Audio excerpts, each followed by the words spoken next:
जासूस की जिंदगी सुनने में जितनी रोमांचक लगती है, असल में होती उतनी ही खतरनाक है। अपनी जान जोखिम में डालकर खुफिया जानकारी इकट्ठा करने का काम बेहद खुफिया होता है। ऐसे में जासूसों के सिर पर हर वक्त मौत की तलवार लटकती रहती है। ऐसे में काफी वक्त तक ये माना जाता रहा कि जासूसी का काम महिलाओं के बस का नहीं, लेकिन आज हम आपको 5 ऐसी खतरनाक महिला जासूसों के बारे में बताने जा रहे हैं जिनकी रोमांचक और हैरान कर देने वाली सच्ची कहानियां आज भी रोंगटे खड़े कर देती हैं। माताहारी। मार्गेथा गिरत्रुएदा मैक्लियोड यानी माताहारी। मार्गेथा का जन्म हॉलैंड में हुआ था और शादी एक फौजी कैप्टन से। लेकिन कुछ वक्त बाद पति को तलाक देकर माताहारी पेरिस चली गई, जहां वो एक डांसर बन गई। अपने पेशे के कारण उनके लिए सफर करना आसान था। ऐसे में 1 साल बाद फ्रांस की सरकार ने उन्हें जासूसी के बदले मुंह मांगी रकम देने की पेशकश की, जिसे उन्होंने मान लिया। हालांकि ऐसा कहा जाता है कि पैसे के लालच में माताहारी ने फ्रांस की कई जरूरी जानकारी जर्मनी को बेच दी, जिसके बाद उन पर डबल एजेंट होने का आरोप लगा। जिसके बाद फ्रांस सरकार ने उन्हें 1917 में पेरिस से गिरफ्तार कर लिया गया और अक्टूबर में उन्हें गोली मार दी गई। शार्लेट कॉर्डी।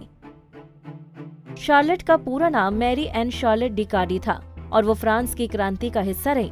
शार्लेट एक गिरोडिन थी जो फ्रांस में राजशाही को खत्म तो करना चाहते थे, लेकिन हिंसा के खिलाफ थे।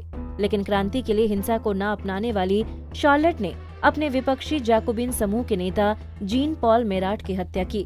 जुलाई साल 1793 शार्लेट ने मेराट को उस वक्त चाकू मारा जब वो बाथटब में नहा रहे थे, जिसके बाद उन्हें गिरफ्तार कर लिया गया। शार्लेट ने इस हत्या को लेकर दावा किया था कि इस एक हत्या से उन्होंने सैकड़ों हजारों की जान बचाई है, लेकिन इसके 4 दिन बाद ही उन्हें सजा मिली। She Jian कियाओ। शी गुलान उर्फ शी जियान कियाओ अपने पिता की मौत का बदला लेने के लिए जासूस बनी। उनके पिता की हत्या चीन के नेता सुन चुआंगफांग ने 1925 में की थी, जिसके 10 साल बाद जियान कियाओ ने चुआंगफांग के सिर में तब गोली मारी जब वो एक बौद्ध मंदिर में पूजा कर रहे थे। इस हत्या को अंजाम देने के बाद घटना स्थल से भागने के बजाय वो वहीं रुकी रहीं और अपना गुनाह कबूल किया, जिसके बाद साल 1936 में कोर्ट ने जियान कियाओ को इस मामले से ये कहते हुए बरी कर दिया कि शी ने हत्या अपने पिता की हत्या से आहत होकर की। ब्रिगिट मोनहार्ट।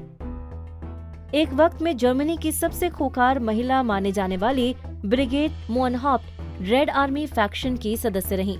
ब्रिगिट 17 के दशक में पश्चिम जर्मनी में एक वाम चरमपंथी समूह में शामिल हो गई, जिसने कई हाईजैक, हत्याएं और बम धमाके किए। इस समूह ने सभी अपराध पश्चिम जर्मनी में पूंजीवाद को खत्म करने के नाम पर किए। 1982 में उन्हें अलग अलग अपराधों में शामिल होने को लेकर 5 और 15 साल की सजा सुनाई गई। हालांकि मोनहार्ट ने कभी अपना जुर्म कबूल नहीं किया और 2007 में उन्हें पैरोल पर जेल से बाहर आने का मौका मिला। वो आज भी जिंदा है।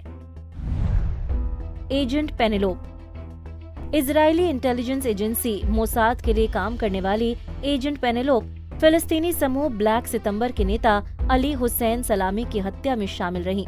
अली हुसैन ने साल 1972 में म्यूनिक ओलंपिक के दौरान 11 इजरायली खिलाड़ियों को बंधक बनाकर उनकी हत्या कर दी थी, जिसके बाद इजरायली प्रधानमंत्री गोल्डे मेरी के आदेश पर मोसाड में infamous operation wrath of God शुरू किया गया। इस ऑपरेशन के तहत अली हुसैन को मारने के लिए पेनेलोपे ने लगभग 6 हफ्ते का वक्त उस अपार्टमेंट के पास बिताया जहां वो रह रहा था। जिस बम धमाके में अली हुसैन सलामी की हत्या हुई, उसमें पेनेलोपे भी मारी गई। मौत के बाद उनके सामने से एक ब्रिटानी पासपोर्ट बरामद हुआ, जिसमें उनका नाम एरिका चैम्बर लिखा हुआ था। हमसे जुड़े रहने के लिए हमारे YouTube चैनल को सब्सक्राइब करें और नई वीडियो की नोटिफिकेशन के लिए बेल आइकॉन को दबाएं। अगर आप ये वीडियो Facebook पर देख रहे हैं तो लाइक जरूर करें और ज्यादा से ज्यादा शेयर करें। धन्यवाद।